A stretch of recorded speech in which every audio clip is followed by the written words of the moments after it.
आज वीर सावरकर की जयंती है। बीजेपी सावरकर को राष्ट्रभक्त बताती है और आजादी की लड़ाई में उनके योगदान को अद्वितीय बताती है। बीजेपी है जो सावरकर को देश का नायक बताती है। दूसरी तरफ कांग्रेस सावरकर को अंग्रेजों का साथी और उनको भारत के खिलाफ बताते हैं। इसी को लेकर दोनों सियासी दलों में वार पलटवार जारी है। कांग्रेस का कहना है कि संवैधानिक पद पर बैठे बीजेपी के नेता एक ऐसे व्यक्ति को का महिमा मंडन कर रहे हैं जिन्होंने अंग्रेजों के साथ रहकर उनसे माफी मांगी, यहां तक कि अप्रत्यक्ष तौर पर महात्मा गांधी की हत्या में भी शामिल थे। उधर बीजेपी का कहना है कि कांग्रेस ने हमेशा आजादी में योगदान देने वाले असली राष्ट्रभक्तों को बुलाने का काम किया है। कांग्रेस का दोहरा चरित्र है ये। वीर सावरकर को राष्ट्रभक्ति के लिए स्वयं पूर्व पीएम इंदिरा गांधी ने सम्मानित किया था। आखिर कांग्रेस किस मुंह से सावरकर का विरोध कर रही है, इसी पर करेंगे आज चर्चा। पहले रिपोर्ट देखिए। वीर सावरकर को लेकर जितनी भी बातें सुनी और पढ़ी है वो एक एक घटना दृश्य बनकर जीवंत हो जाती है। आजादी के सिपाही क्यों बदनामी की स्याही? बीजेपी के लिए नायक, कांग्रेस बताए खलनायक। जिसने अंग्रेजों से माफी मांगी, अंग्रेजों के साथ मिले रहे, इनकी कभी राष्ट्र प्रेम की परिभाषा नहीं रही। भारत के खिलाफ हमेशा इन्होंने बात की। हमने देखा कि उन्होंने कितने संघर्ष पूरी स्वाधीनता की लड़ाई के दौरान किया और उन संघर्षों का ही परिणाम था कि इंदिरा जी ने भी उनको बकायदा सम्मानित करने का काम किया, उनके नाम पर अपनी सरकार के दौरान डाक टिकट जारी किए। तो कांग्रेस पार्टी को तो इतिहास में जाकर के देखना चाहिए।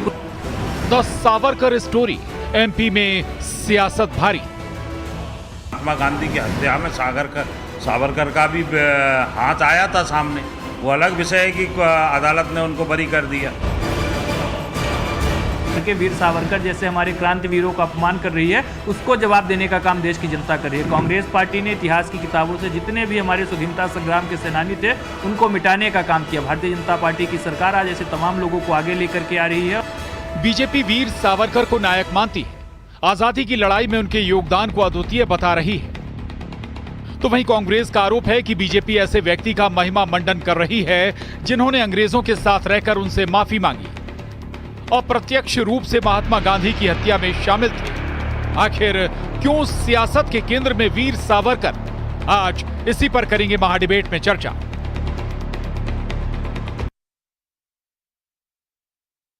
के खिलाफ नीति और विरोध को लेकर सावरकर को अंग्रेज सरकार ने गिरफ्तार किया, 50 साल की सजा सुनाई, काला पानी की सजा दी गई, जेल में कई यातनाएं दी गईं और आज आजादी की लड़ाई में वीर सावरकर की भूमिका पर सियासी तकरार जारी है।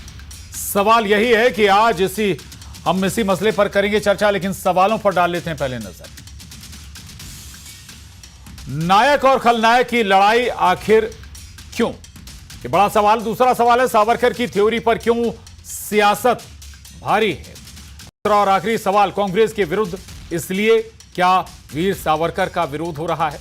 महत्वपूर्ण सवाल है। सबसे पहले चर्चा शुरू करें उससे पहले मेहमानों से आपको मिला दें। उपदेश अवस्थी जी हमारे साथ वरिष्ठ पत्रकार इस चर्चा में मौजूद हैं। स्वागत आपका सर। संतोष सिंह गौतम जी, प्रवक्ता कांग्रेस, बहुत स्वागत सर। ब्रजेश पांडे जी, प्रवक्ता बीजेपी, बहुत स्वागत आपका। अशोक सिन्हा जी, संघ विचारक हमारे साथ हैं, आपका भी बहुत स्वागत है। और संजीव तरनाथ जी हमारे साथ, राजनीतिक विश्लेषक, इस चर्चा का हिस्सा हैं, आप सभी का बहुत स्वागत है।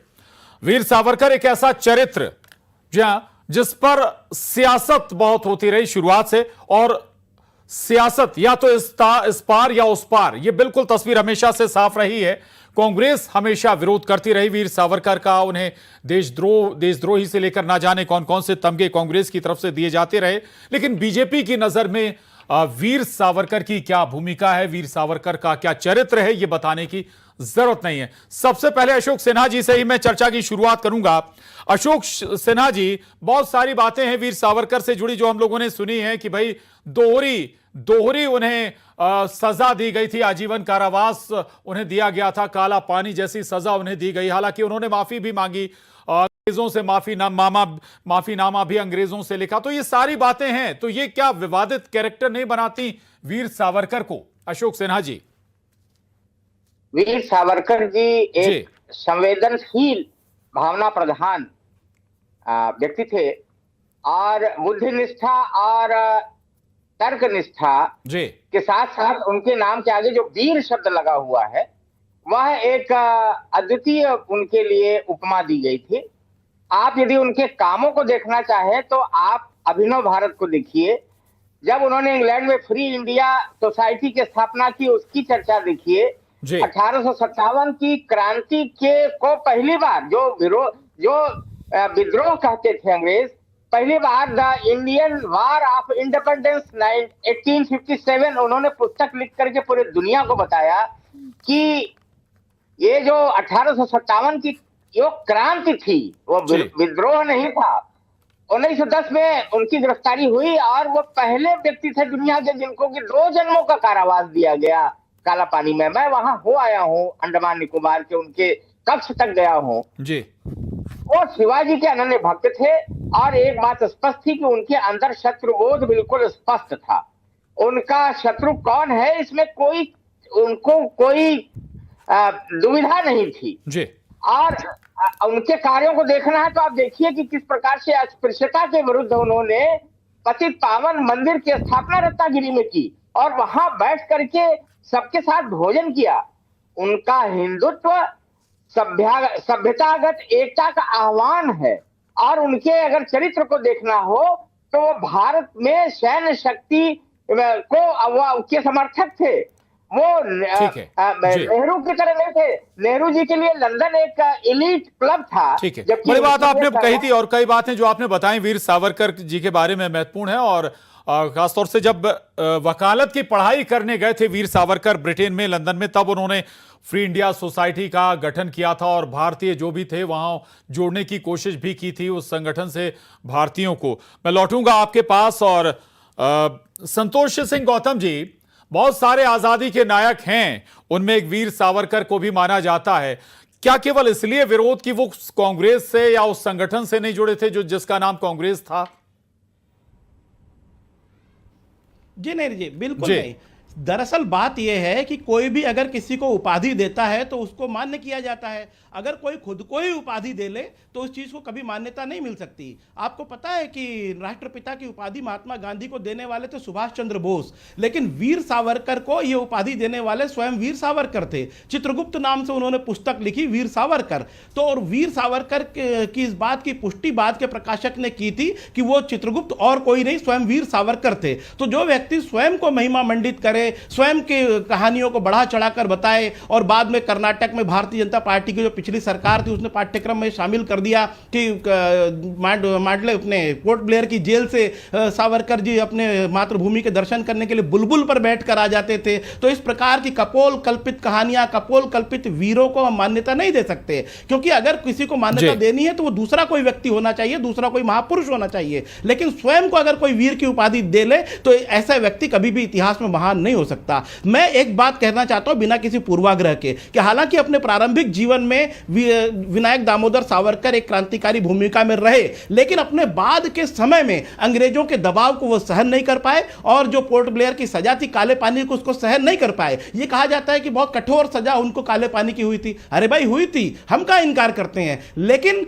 ऐसी कठोर सजा अकेले उनको नहीं हुई थी। हजारों क्रांतिकारी वहां पर ऐसी सजा भुगत रहे थे, लेकिन माफीनामा लिखने वाला केवल एक था, उसका नाम था विनायक दामोदर सावरकर। एक बार नहीं 6-6 बार माफीनामा लिखा, 60 रुपए पेंशन ली महीने की अंग्रेजों से। तो ऐसा भत्ता लिखने वाला और इतना मर्सी पिटीशन में उन्होंने लिखा क्या, 1 मिनट का आप समय दे तो मैं बताना चाहता हूं। उन्होंने लिखा कि सरकार अगर कृपा और दया दिखाते हुए मुझे रिहा करती है तो मैं संवैधानिक प्रगति और अंग्रेजी सरकार के प्रति वफादारी का कट्टर समर्थक रहूंगा। अगर मेरी इस बात को कोई झुठला दे तो मैं राजनीति छोड़ दूंगा। उन्होंने अपने माफीनामे में यह लिखा। उन्होंने लिखा कि मैं सरकार की किसी भी हैसियत से सेवा करने के लिए तैयार हूं। और उन्होंने आगे यह लिखा कि मुझे जेल में रखकर कुछ हासिल नहीं होगा, बल्कि रिहा करने पर उससे कहीं ज्यादा हासिल होगा। साफ साफ समझा जा सकता है कि अंग्रेजों के प्रति उन्होंने केवल माफीनामा नहीं लिखा, पूरी तरह से समर्पण कर दिया। तो अगर ठीक है जीवन में क्रांतिकारी रहा भी हो। संतोष गौतम जी, इस माफीनामा का आपने अलग तरह से आपने विश्लेषण किया, कोई दूसरा पढ़ेगा तो शायद अलग तरीके से करेगा। लेकिन मैं ब्रजेश पांडे जी के पास जाऊंगा। ब्रजेश पांडे जी, हालांकि इस बीच एक बात और जोड़ूंगा कि महात्मा गांधी का आपने जिक्र किया, राष्ट्रपिता का आपने जिक्र किया। ये महात्मा या राष्ट्रपिता किसी डॉक्यूमेंटेशन में नहीं है हमारे, कहीं भी संविधान में, किसी भी किताब में। लेकिन ब्रजेश पांडे जी, वीर सावरकर ने खुद को वीर बना लिया था या वीर शब्द जोड़ लिया था। दूसरा माफीनामा बता रहे हैं, माफीनामा पढ़ रहे हैं संतोष सिंह गौतम जी, आखिर उसमें था क्या? प्रशांत जी, मैं समझता हूं आप मध्य प्रदेश के सभी चैनल जितने दिखते हैं उसमें आप प्रखर एक एंकर हैं जो बड़ी गहराई तक अध्ययन करते हैं, क्योंकि मैं भी माखनलाल पत्रकारिता विश्वविद्यालय पत्रकारिता के छात्रों को पढ़ाता हूं। तो इसलिए मेरा अपना एक एक्सपीरियंस ये कहता है कि जिसने 1857 से 1947 तक की क्रांति देखी है या पढ़ी है या सुनी है, उस समय के लोग, मैं एक फ्रीडम फाइटर का पोता रहा हूं और जिसे इंदिरा जी ने ताम्रपत्र देकर सम्मानित किया था, उस तरह के परिवार से जुड़ा रहा हूं। मंगल पांडे के परिवार से हम लोग ताल्लुकात रखते हैं। मेरा कहना यह है कि देखिए, गांधी जी के साथ कौन था, गांधी जी के साथ कौन था, ये महत्वपूर्ण विषय नहीं, पर जिस महत्वपूर्ण विषय पे आपने डिबेट रखा है, इस पर कांग्रेस को इसलिए विरोध नहीं करना चाहिए कि वीर सावरकर जी को जो नाम है, थोड़ा हमारे कांग्रेस के प्रवक्ता मित्रों करेक्ट करना चाहिए। ये नाम उनको बाल गंगाधर तिलक जी ने दिया था, उन्होंने अपने से कोई नाम नहीं जोड़ा था। और वो अपने जीवन में जो प्रभावित थे, बाल गंगाधर तिलक जी ने उनको वजीफा दिलाने के लिए भी सिफारिश किया था। और वो एक अच्छे लेखक, एक अच्छे कवि, एक अच्छे पत्रकार थे। उनकी सोचिए, उनकी वीरता देखिए कि ब्रिटिश हुकूमत के जड़ में जाकर के उन्होंने आंदोलन किया और भारतीय युवा तरुणाइयों को जोड़ा। और वहां जाकर के, लंदन में जाकर के, जब अंग्रेजों को लगा कि अरे ये तो हमारा ज्यादा नुकसान करेंगे यहाँ रह करके, और उन्होंने ही इस पूरे मूवमेंट को हवा दिया। कांग्रेस कॉलेज के टाइम पे भी उन्होंने इस सारा का सारा युवाओं को लेकर, छात्रों को लेकर के एक संगठन बनाया था और वो हिंदू महासभा की तर्ज पे काम करता था। तब हिंदू महासभा के साथ कांग्रेस परिवार का विरोध था और हिंदू महासभा के 6 या 7 बार सावरकर जी अध्यक्ष थे, राष्ट्रीय अध्यक्ष थे। उन्होंने अगर कहा कि इस देश के अंदर जो हमारा भारतवर्ष है, उसके अंदर जो हिंदू हैं, माफीनामा जिसका जिक्र संतोष गौतम जी कर रहे थे, माफीनामा उसको आपने बाईपास कर दिया। जी, बस उसी बिंदु पे आ रहा। प्रशांत जी, माफीनामा की जहां तक बात है, माफीनामा को कांग्रेस गलत तरीके से इंटरप्रिटेशन करती है। इंदिरा जी के सामने ये बातें आई थी, जब इंदिरा जी प्रधानमंत्री थी, तो इंदिरा जी ने कहा ये सब गलत बात है, ये कम्युनिस्टों की बताई हुई अवधारणा है। और जो नई कांग्रेस है, इंदिरा जी के बाद की जो कांग्रेस है, वर्तमान कांग्रेस है, वो पूरी तरह से कम्युनिस्ट विचारधारा से प्रेरित बातें कर रही है।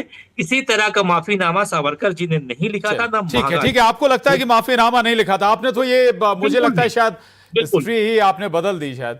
अब उपदेश अवस्थी जी के पास जाऊंगा। उपदेश अवस्थी जी, ये तो लगभग हिस्ट्री में है कि भाई माफीनामा लिखा था। हाँ, माफीनामा का उद्देश्य क्या था, इस पर जरूर चर्चा हो सकती है। कहा एक थ्योरी ये भी है, कहा जाता है कि सोचते थे वीर सावरकर कि वो जेल में रहकर शायद अंग्रेजों का जो नुकसान ना कर पाए, वो जेल से बाहर रहकर भले ही माफी के तौर पर बाहर आए, लेकिन ज्यादा बेहतर तरीके से आजादी के लिए लड़ाई लड़ सकते हैं। उपदेश अवस्थी जी,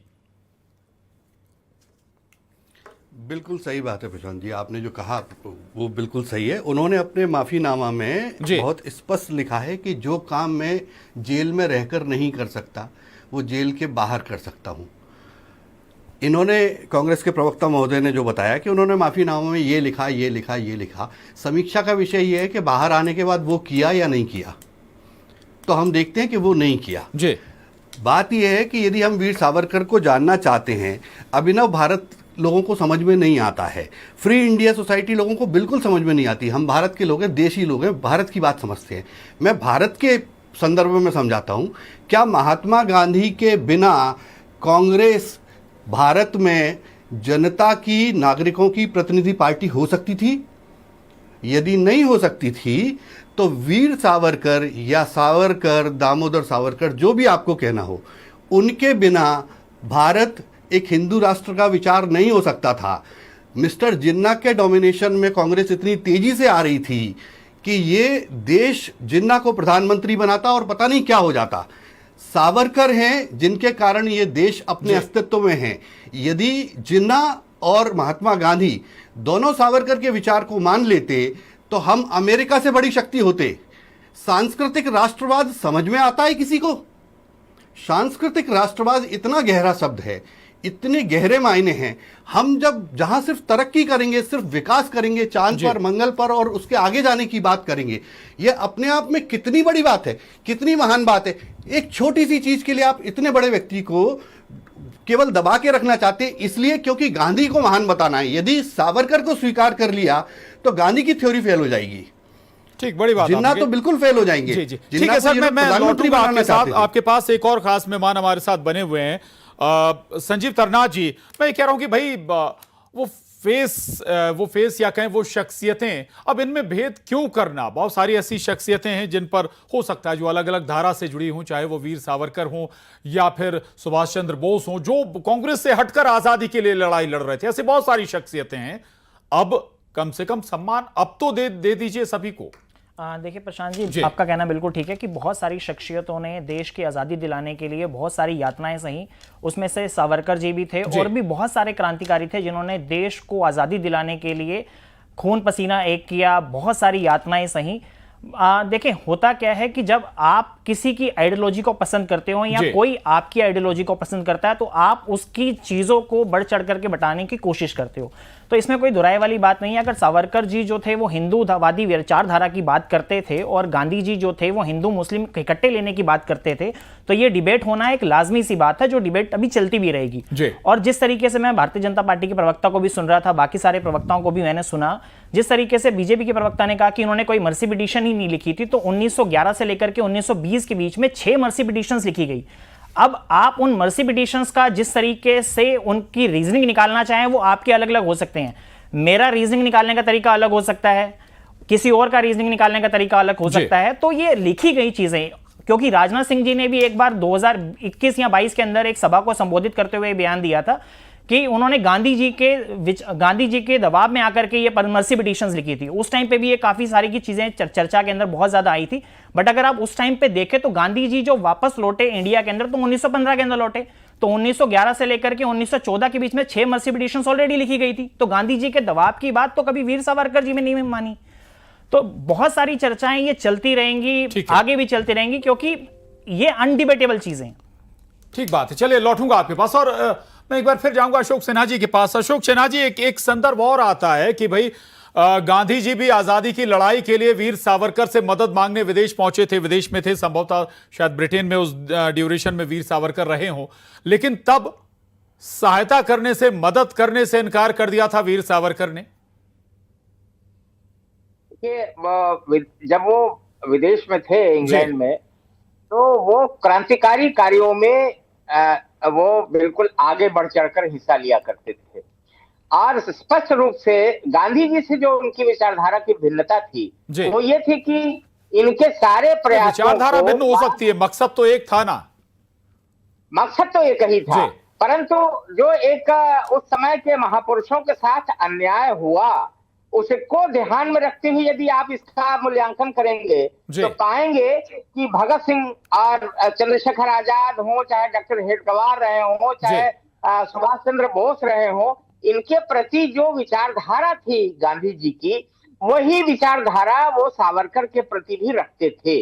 तो ये महापुरुषों के साथ जो अन्याय का एक इतिहास है कांग्रेस के साथ जुड़ा हुआ, यह एक प्रकरण सामने आता है। इस दृष्टिकोण से अगर आप देखेंगे कि क्यों नहीं सावरकर जी और गांधी जी में मेल हुआ, यह उसका एक मुख्य कारण था। वो तुष्टीकरण नहीं कर ठीक है, आपने बड़ी बात कही कि ऐसे बहुत सारे जो धारा थी, नरम पंथ और गरम पंथ, हम कहें तो गरम दो तरह की धाराएं थी जो आजादी के लिए लड़ाई लड़ रही थी, एक हथियारों के जरिए, दूसरा आंदोलन के जरिए।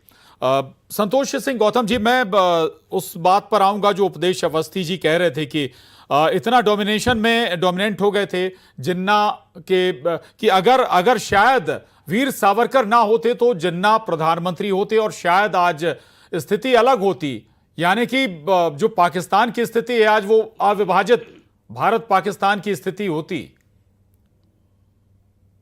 देखिए इन काल्पनिक बातों का तो आज कोई जवाब दिया नहीं जा सकता।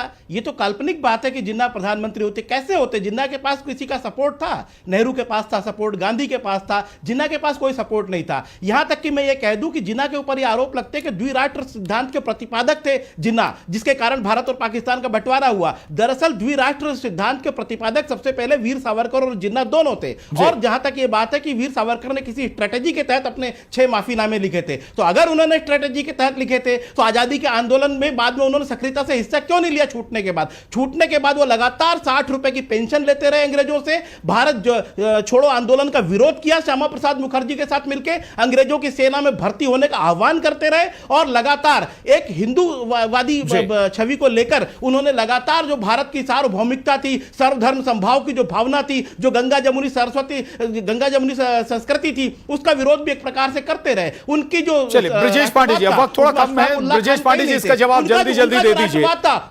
जल्दी। ब्रजेश पांडे जी, लगातार पेंशन भी मिलती रही, लेते रहे बहुत आराम से अंग्रेजों से, भारत छोड़ो आंदोलन का भी विरोध लगातार करते रहे। देखिए, बहुत स्पष्ट बात है प्रशांत जी, गांधी जी की हत्या में शामिल थे, क्रांतिकारी, लेकिन गांधी जी की हत्या में गिरफ्तार हुए, संतोष सिंह गौतम जी गिरफ्तार हुए, लेकिन कोर्ट ने बरी कर दिया। फिर सवाल उठाने का उस पर मतलब नहीं बनता। ब्रजेश पांडे जी, सबूतों के अभाव में छूटे थे तो प्रशांत जी, मुझे बोलने का अवसर, दायरा हमेशा बना रहेगा उन पर। देखिए, स्पष्ट बात है प्रशांत जी कि भारत के फेडरल मूवमेंट में जो महत्वपूर्ण योगदान वीर सावरकर जी का था, वो एक समाज सुधारक थे, चिंतक थे, विचारक थे, इतिहासकार थे, लेखक थे, पत्रकार थे, कवि थे। लेकिन जिस तरह से कांग्रेस ने उनकी छवि आम जनता के बीच में लाया और कांग्रेस ने ये कहा कि उन्होंने माफीनामा लिखा, वो माफीनामा नहीं, पत्र लिखना माफीनामा पत्र नहीं होता। और उसके बाद अगर माफीनामा होता तो वो वही करते जो अंग्रेज चाहते। उन्होंने ऐसा कुछ नहीं किया। उन्होंने, जैसे आपने भी खुद कांग्रेस प्रवक्ता कह रहे हैं, श्यामा प्रसाद मुखर्जी भी देश के फेडरल मूवमेंट के महत्वपूर्ण योद्धा थे। भगत सिंह, सुभाष चंद्र बोस, लाला लाजपत राय, बिपिन चंद्रपाल, बाल गंगाधर तिलक, ये सारे वो योद्धा थे। बहुत चीजों में गांधी जी के साथ मतभिन्नता रहती थी, लेकिन ऐसा नहीं था। सावरकर जी को जहां लगता था, हाँ, ये जरूर था कि वो इस बात के पक्षधर बिल्कुल नहीं थे। जिस तरह से गांधी जी चाह रहे थे कि हम अंग्रेजों के खिलाफ लड़ाई लड़ेंगे, उन्होंने कहा देखिए हिंदुस्तान में रहकर तो फिर आजादी के आंदोलन का विरोध क्यों, भारत छोड़ो आंदोलन का विरोध क्यों? 1907 को उन्होंने इंडिया हाउस लंदन में प्रथम भारतीय स्वतंत्रता संग्राम की स्वर्ण जयंती बनाई थी सावरकर जी ने, जो किसी आज तक फ्रीडम फाइटर ने नहीं मनाया। उनकी पुस्तक द इंडियंस ऑफ इंडिपेंडेंस में इस बात का उल्लेख है। और सबसे बड़ी बात यह है कि 1919 में जिस चीज को लेकर के अंग्रेजों ने 2 बार काला पानी दिया, उस चीज में आप जरा सोचिए कि उस चीज में बाद में बेकसूर साबित हुए। तो कांग्रेस ने खुद उन्हें जो है कहा कि ये तो न्याय के सिद्धांत माने, चाहे न्याय की अदालत की बात माने, कांग्रेस ने खुद उन्हें बरी किया। और इंदिरा जी तो उनकी इतनी बड़ी समर्थक थी कि उनके नाम पे डाक टिकट जारी किया था।